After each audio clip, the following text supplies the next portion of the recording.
Oke, assalamualaikum warahmatullahi wabarakatuh. Minasan, ohayo gozaimasu dan konnichiwa buat yang belajar jam 10. Oke, berjumpa lagi dengan sensei kalian paling hits, paling cute dan paling di SMP LPI, yaitu Sensei Amel. Oke, hari ini sensei akan bahas mengenai materi selanjutnya, materi yang kemarin ya, tentang Nihonhe Itakotoga Arimasu part 2. Nah, yang kemarin kan part pertama kalian belajar tentang kosakatanya nih. Nah, sekarang kita akan belajar pola kalimat, bagaimana cara membuat kalimat. Oke. Bagi yang baru masuk kelas 9, harap bersabar karena materi ini membutuhkan sebuah konsentrasi yang sangat amat tinggi banget gitu. Jadi seperti janji sensei, bukan seperti janji jiwa ya, itu enak banget deh. Yang saya akan menepati janji sensei, akan membuat video, karena pada sejatinya ketika sensei hanya membuat sebuah PowerPoint, pasti kalian gak akan paham, gak akan ngerti. Berat lah pokoknya ya. Jadi stay tune terus, tetap ditonton, jangan di skip, apalagi gak ditonton, karena kalian akan rugi sendiri. Nah, saya harapannya melalui video ini kalian semua paham, kalian semua mengerti. Saya mencoba untuk menghemat kuota kalian. Bagaimana caranya kuota internet kalian tuh nggak habis gitu aja ya. Cukup dengan Zoom aja kalian sensei habisin kuota kalian ya. Oke, kita lanjut belajarnya. Sebelum lanjut ke pola kalimat selanjutnya, saya mau jelasin dulu nih, fungsi dari pola kalimat ini adalah untuk menyatakan kalau kita pernah berkunjung ke suatu negara atau suatu tempat ya. Kita langsung contoh buat kalimat ya. Example, misalnya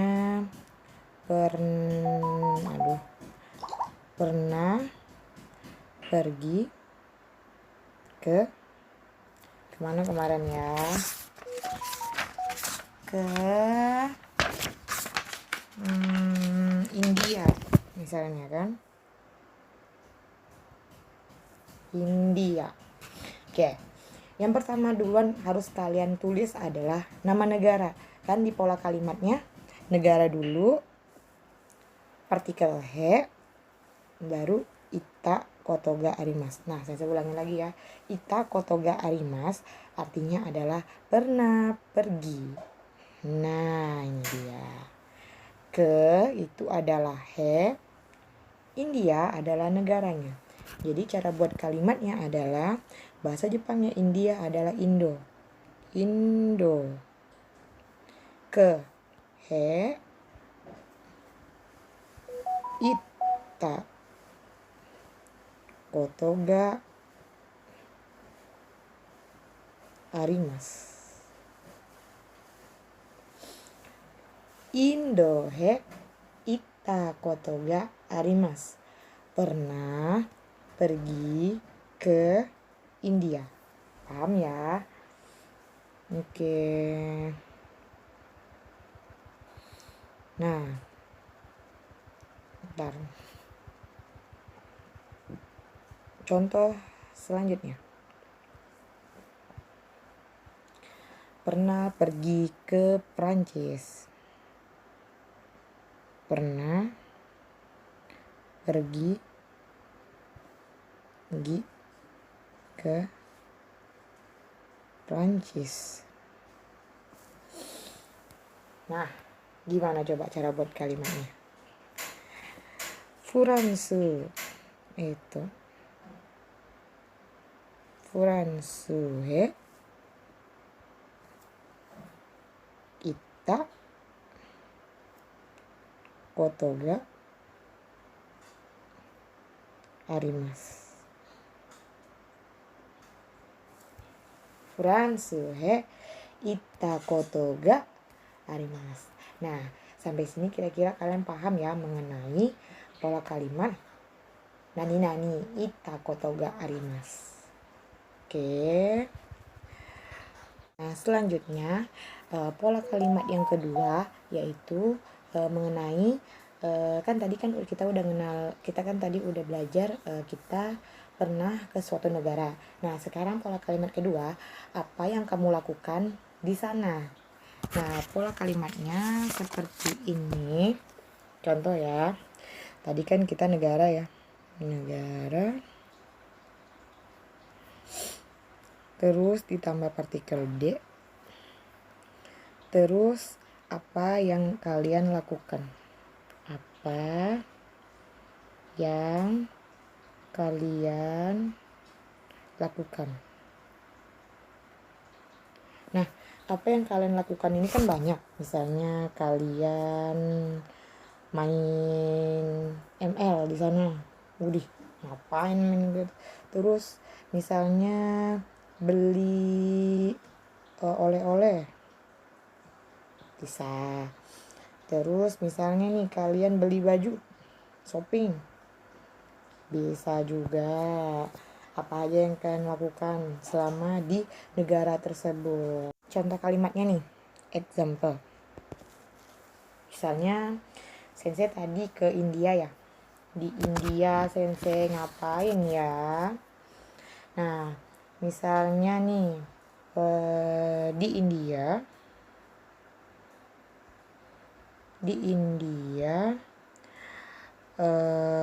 melihat tarian misalnya. Nah, coba kalian nih di India pernah melihat tarian. Oke, melihat tarian adalah sesuatu yang kalian lakukan. India adalah termasuk dari negara. Di itu adalah partikel D. Coba ya. India, Indo, D, melihat tarian. Ayo coba ingat-ingat pelajaran sebelumnya seperti apa. Melihat bahasa Jepangnya apa? Iya, betul nih Mas. Tarian bahasa Jepangnya apa? Iya, dansu. Oke. Jadi kalau melihat tariannya dulu partikel wo baru melihat. Jadi Indo de dansu wo mimas. Indo de dansu wo mimas. Di India melihat tarian atau yang lain deh. Ntar ya.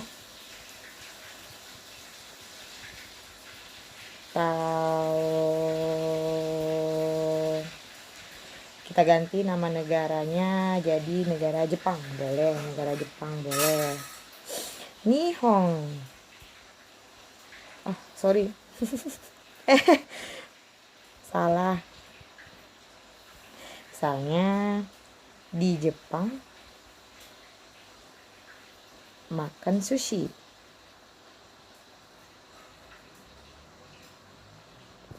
Oke, di Jepang makan sushi. Jadi makan sushi tadi apa? Merupakan suatu kegiatan yang kalian lakukan ya. Terus Jepang merupakan negara dan di adalah partikel D. Oke, kita mulai. Nihon de. Oke, makan sushi. Nah, coba ingat-ingat lagi pelajaran sebelumnya. Partikel wo. Apabila benda bertemu dengan kata kerja, partikelnya apa? Iya, betul, partikel wo. Coba nihon de sushi wo tabemasu. Oke. Ingat ya, makan bahasa Jepangnya tabemasu, sushi itu adalah makanannya, wo itu adalah partikel. Oke? Sampai sini udah paham belum? Udah deh kayaknya ya. Oke, pola kalimat terakhir. Terakhir untuk minggu ini ya. Minggu depan masih banyak materi yang akan saya sampaikan. Oke, sekarang nani kata dan nani desta. Sensei jangan makin bingung lah Sensei. Kami udah bingung, udah capek belajar Sensei. Sabar nak, semua indah akan pada waktunya. Oke, saya akan nerangin kata dan desta. Oke, kalian masih ingat? Kata sifat ikeyoshi, kata sifat i, dan kata sifat na. Oke. Nah, contoh dari kata sifat i apa sensei? Contohnya misalnya kawaii, terus oishi. Oke kan? Kalau kata sifat na sensei, kata sifat na suteki, suteki na, kirei na. Nah, kalau kalian belum paham, coba lihat catatan kelas 8-nya. Mana kata sifat i dan mana kata sifat na. Oke, sensei, apa kaitannya kata dengan desta, sensei? Oke, sensei akan jelasin lagi ya. Sensei hapus dulu. Nggak muat. Doain aja sensei punya tab yang ada S Pen-nya. Biar canggih sedikit kan. Oke, selanjutnya. Nah, kata itu digunakan untuk kata sifat i yang akhirannya i, sedangkan desta itu adalah kata sifat untuk na. Paham nggak kira-kira gimana sensei perubahannya? Oke, kita ke kata dulu ya. Kita ke kata dulu. Bentar. Oh, rempong dah. Enakan pakai papan tulis daripada pakai ini. Oke, kata tadi untuk kata sifat i. Oke, gimana cara ngubahnya sensei? Oke, sensei akan ubah ya. Pertama dari oishi. Oishi. Oke. Oishi artinya apa? Enak. Oke. Nah, cara ngubahnya gimana sensei? Oishi, i-nya dicoret 1, terus ditambah bentar ya. Ditambah dengan kata. Jadinya adalah oishi kata. Ya, baterainya habis. Oishi kata. Oke. Sensei masih belum paham sensei. Iya, kita coba ya nak, pelan-pelan tapi pasti. Nggak usah mengeluh tak bisa, semua pasti bisa. Jangan bilang diri kita itu nggak bisa ya. Oke, selanjutnya apa ya? Buku ya. Omoshiroi. Oke. Omoshiroi. Oke, ini kan akhirannya ada ini.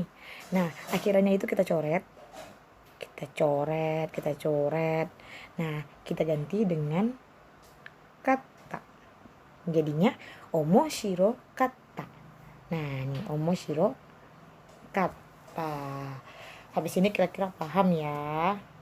Oke. Nah, kita beralih ke desta. Bentar ya. Ribet dah. Oke. Nani desta. Oke. Desta itu digunakan untuk kata sifat akhiran na. Desta, saya bilang ya, kalau ada bentuk tak belakangnya itu harus bentuk lampau ya. Jadi perubahannya itu seperti ini. Misalnya yang kalian pelajari adalah kireina. Oke. Nah, gimana cara mengubahnya sensei? Sama dengan bentuk perubahan dari i tadi.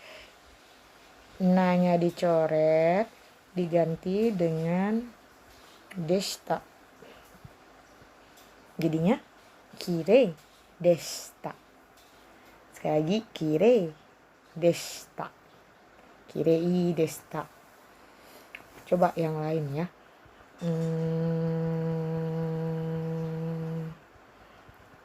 Misalnya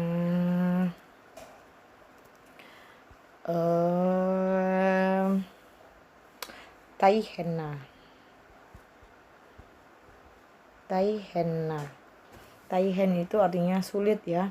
Jadi gimana cara ngubahnya sensei? Nanya dicoret, dilupain kayak ngelupain mantan ya. Ditambah desta. Taihen deshita. Taihen deshita. Oke, sampai di sini paham ya mengenai perubahan kata kerja, perubahan kata sifat dari ikeyoshi dan nakeyoshi. Kita hapus dulu kayak ngapus kenangan sama mantan yang udah bertahun-tahun, tapi kalian masih inget juga nih, dihapus bersih. Sampai di sini paham ya perubahan mengenai pola kalimat menyatakan kalau kita pernah pergi ke suatu tempat, terus apa yang kita lakukan selama di sana, terus bagaimana kesan kita terhadap apa yang kita lakukan di sana. Nah, selanjutnya ada tugas nih. Jadi, minasang silakan kerjakan halaman 102, yaitu contoh presentasi. Nah, minasang tinggal artiin aja tuh. Nah, artiin nih yang ini nih. Ntar ya, cacetin. Salah deh. Watashi wa Nihon he itta koto ga arimasu. Oke. Itu ya kalimat pertamanya ya. Nihon wa deh. Itu kan udah gak fokus. Nihon de kimono wo salah, nanti kalian kimono wo kimashita. Nihon kimono wo mashita. Totemo kirei deshita. Nah, kira-kira seperti ini kalimatnya. Bagi yang belum punya buku, nah bisa lihat di sini. Bagi yang sudah punya buku, kerjakan. Oke. Saya tunggu sampai batas waktu pengerjaannya sampai jam 4 sore. Oke, minasang. Terima kasih sudah mengikuti pelajaran saya hari ini. Jangan lupa di like, comment, subscribe channel YouTube-nya Sensei Amel. Oke. Demikianlah hari ini pertemuan kita. Maaf ya, Sensei nggak bisa bertatap muka dengan kalian karena Sensei malas untuk mengedit semua video-video yang sangat menggugah jiwa raga Sensei. Oke, terima kasih. Assalamualaikum warahmatullahi wabarakatuh. Arigatou gozaimasu.